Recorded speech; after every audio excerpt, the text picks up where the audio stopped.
What's going on, you guys? Welcome back to Flipping Mobile Homes. If you haven't already, please hit that subscribe, the like, and turn on the notifications for your guy right here. So I had an interesting question pop up in the comments. Jasmine B says, Michael, do I need some sort of license to flip mobile homes? And if so, what's the process of getting one? Well, Jasmine, I'm glad you asked that question. So I've told this story a bunch of times, right? And when I first started flipping mobile homes, I did not have a license. And in fact, you really don't need one in order to get started. But I tell people all the time, those who are in my coaching program, in my Facebook group all the time for totally free, that you don't need it in order to get started, but it might be something good for you to shoot for in the future. So I'll say this right here. It is possible for you to flip a few mobile homes totally up under the radar. I have flipped up to like maybe 10 with no license. That's not a big issue. However, when you start getting off into this, you'll find out that having a license is going to open up a lot more doors for you if you have one. And I'll give you a prime example. Eventually, when I got to a certain point in flipping, I came across a mobile home broker. Like, this guy would give me he would give me a list. He would email me a list once a month, and that list would be full of a bunch of foreclosures that I could go and take a look at. This guy had never seen the mobile homes. He lived like way away, and these mobile homes were like scattered all over the country, right? But I would tend to focus only on the mobile homes in my state. Something else that I learned later on is that a broker is basically a middleman, right? So anytime that I would purchase a home, I knew that I would have to come out of my pocket an extra $1,000 or $2,000 just to make it worth their while. Let's just say, for instance, I could come across a foreclosed mobile home for like $5,000. And if I offered that, let's say if it was like a double wide or something, and he would like have me take pictures and stuff like that and send it to him just to see, kind of what it's worth. And just, on the slide tip or whatever the hell, I would take the worst pictures I could find because I knew this guy didn't know what the mobile homes look like, and he's never gonna come out and check them out. He just wants his cut. But later on, I figured out, the company and everything that he was doing the broker deals for. And so this is what happened. Started to communicate with them and found out that they did not communicate with anybody. They didn't talk directly to anybody who didn't at least have a dealer's license. And so that's why I say having a mobile home license is going to open up a lot more doors for you. So it's not that big of a process. And what I'm going to talk about today is the process of going through getting one, my experiences, what you can expect. And please try to understand this. What I'm going to be talking about in this video is specific to my state only. However, where you live at, you can expect a similar experience because it's really not going to be much difference. And I'm going to cover some things that you absolutely will more than likely run into in your state so that you'll be laced up for when you do go and get your license. So let's go on ahead and take a look at how to get a license. So first of all, in the state of Alabama, every 2 years, I am required to renew my license. So that means once every 2 years, you're gonna be required to do like 8 hours and they usually will rent out a conference room or something at like a hotel for people to come from all over the state to learn from these instructors and these powerhouse salespeople that come in. Now with this class, I can promise you two things. You will be bored to tears, but they got donuts though. 8 hours in a room with complete strangers talking about a bunch of technical jargon that mostly will not even affect you. They're talking about how to set up mobile homes and everything. And unless you're like a mover or something trying to go get your mover's license, it's really not going to affect you. But there are some things that are important that you need to find out. Fun fact, each mobile home that you sell needs to have heating in it, right? According to the state of Alabama, air conditioning is not a human necessity, but heat is. I know there's gonna be some of you guys out there saying, air conditioning? Like what the hell? That is absolutely a human necessity. And I would agree, but from a business standpoint, if I don't have to pay to put a unit in a house, I mean, that's a beautiful thing. Most mobile homes, all mobile homes will come with a furnace in it that will take care of your heating. Now, you might want to go on ahead and get this checked out by a professional so that they can come out and do some tests and stuff like that on it. That's probably going to help you out. But you learn things like that so that you don't accidentally sell somebody a house that's going to put them in danger. Me personally, I never try to sell anybody a mobile home that I myself would not live in unless they specifically request, hey, how much is this mobile home going to cost if you don't do any work to it and I bought it from you as is? We're talking about handyman special type stuff. In that case, if they already know the pitfalls of buying this house with no repairs done to it at all, I have absolutely no problem with it. It's just a small amount of paperwork. And like I said, in previous videos, you really need minimal paperwork in order to sell a mobile home. So you'll learn stuff like that in like the 8-hour class. And yes, you'll probably have to travel somewhere in your state. I know in my state, it's never like at the same location. They do it once every 3 months. So once every quarter. So I have to catch that in order to do it. Another thing is that in order to take the class, they require us to pay money to take the class. So for my state, it's $200 to take the class. And it really does depend on how many licenses you're gonna get. So for me, I am required, because I'm like, I'm not gonna say I'm a one-man show, but I do more than one thing. So I am required to not only get a dealer's license, but I am required to get a seller's license as well. And taking that one class allows me to knock out both of those things at the same time. So if I take that one class and I pay the extra $200 for the other license, so I'm looking at about $400, right? Some of you might be, $400, good Lord, that's a lot of money.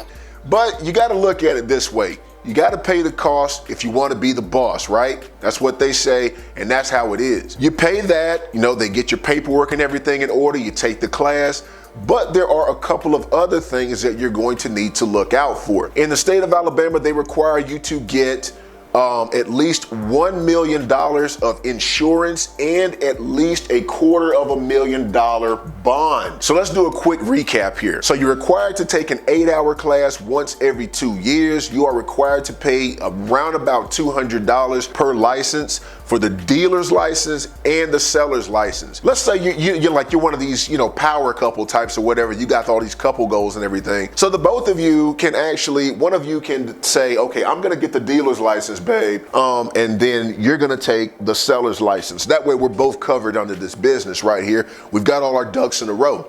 So you can just kind of, take care of the fees and stuff all at one time. And that one class is gonna take care of everything. So you only gotta do it once every 2 years. Now that might seem like enough, but it's not. So in the state of Alabama, I am required to have at least $1 million worth of insurance. That is right, folks, $1 million. Okay, and then I'm also required to have at least $250,000 bond. So I know there's going to be some of you out there that's going to be like, oh my God, $1 million worth of insurance and $250,000 bond.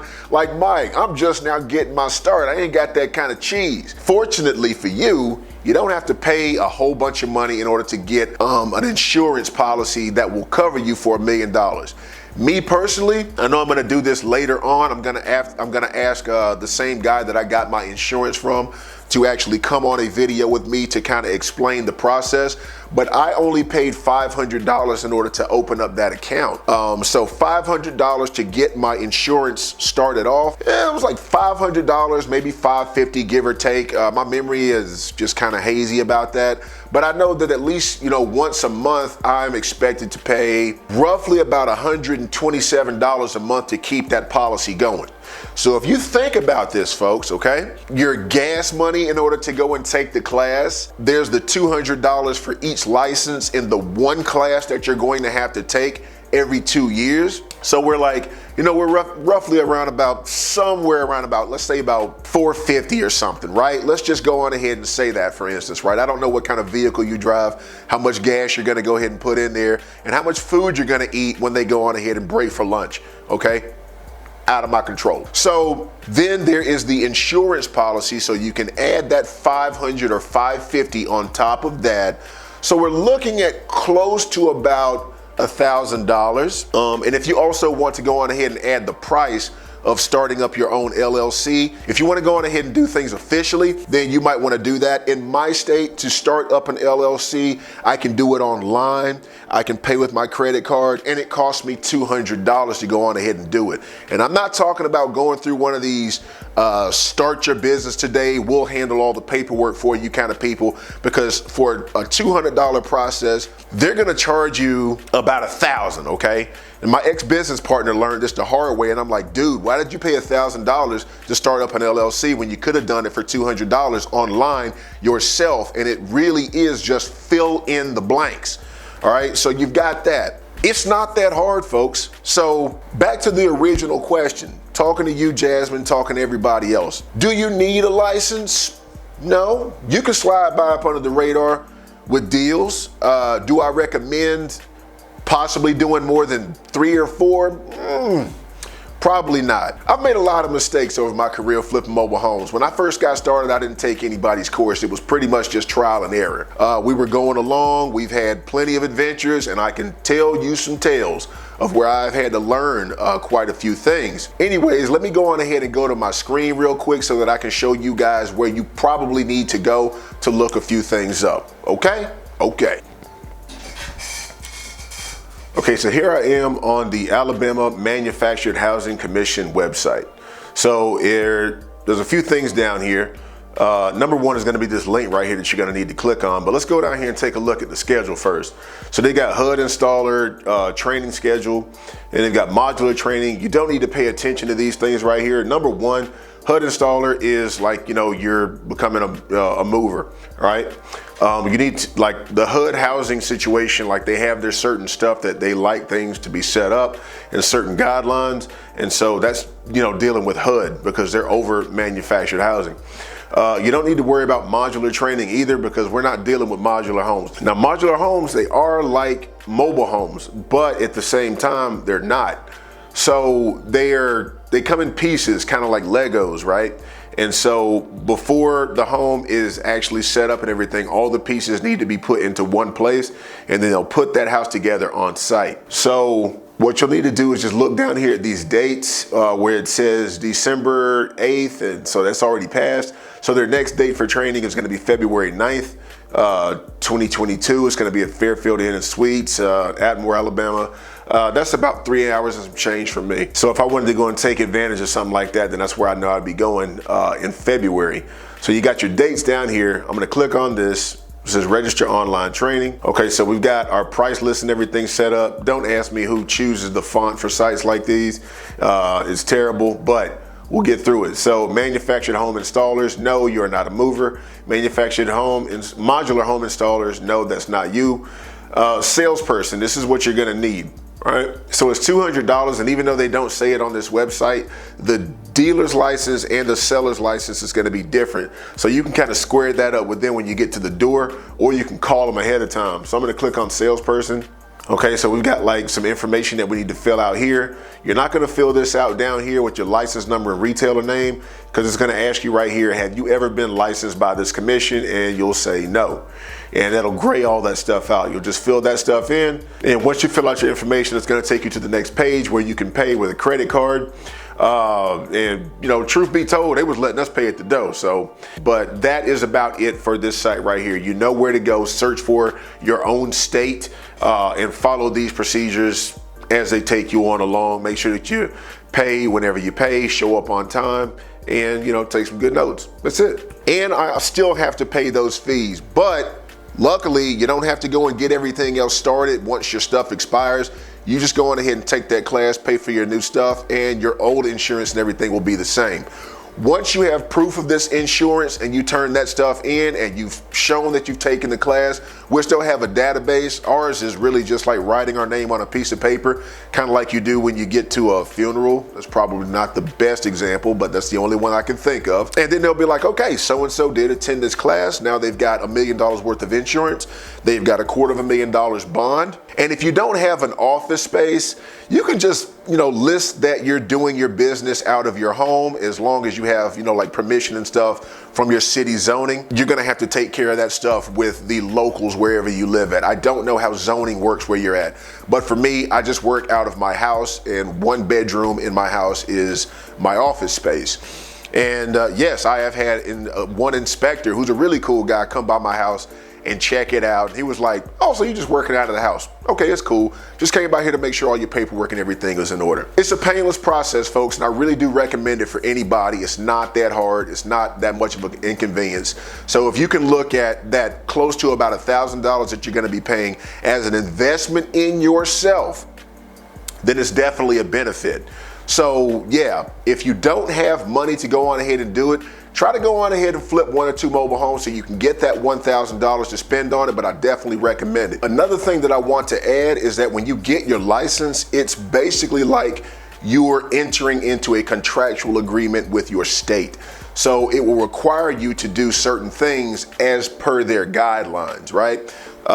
Putting fire alarm systems in the house because you don't want anybody to burn up, so on and so forth. Also, I will add this too. Do you need to get your license in every state that you are operating in? This has never been a problem for me. Like I've told you guys, I live in an area where I have access to a tri-state radius, right? I go into Georgia and it's like a few minutes drive for me. I can go to Florida, it's a few minutes drive. It's not that big of a deal. I've never had a problem operating in these places. They just want to see that piece of paper that you will get from your state. So it's a bit restrictive when you think about it, but like I said before, it will open up a lot more doors for you by having one than not having one. Also, yes, you will be dealing with inspectors. These men and women can pop up out of nowhere. I cannot tell you how they'll be. It really does depend on the inspector that is assigned to your area to come and check you out. They'll typically drive all over the state doing inspections with people who have licenses. So just to make sure that everybody's on the up and up. Now, they don't pop up that often, but if you do start doing like some shady practices and stuff like that out there, people can report you for stuff like that. So just be, above board with everything that you're doing, because like I said before, you're getting into a contract with the state and they want to make sure that you are upholding your end of the deal. Is it a lot to go through? Yes, but I also want to put this in your mind. Having a license does give you an added air of legitimacy as well. So when you show up, don't nobody know you from, a hole in the wall. But the thing is that when you show up with your license and you pull that official piece of paper out that's been issued to you from your state, people are not going to question you. They're just not going to question you. So you're paying $1,000 to go on ahead and get it on the ground floor that's going to be able to knock down some resistances for you in the future. So bear that in mind. Questions, comments, and concerns, leave them down below. I do read every comment and try to respond to every comment. So yeah, just stay tuned for the next video. Like, subscribe, hit the notification bell, and I will catch you guys next time. Peace.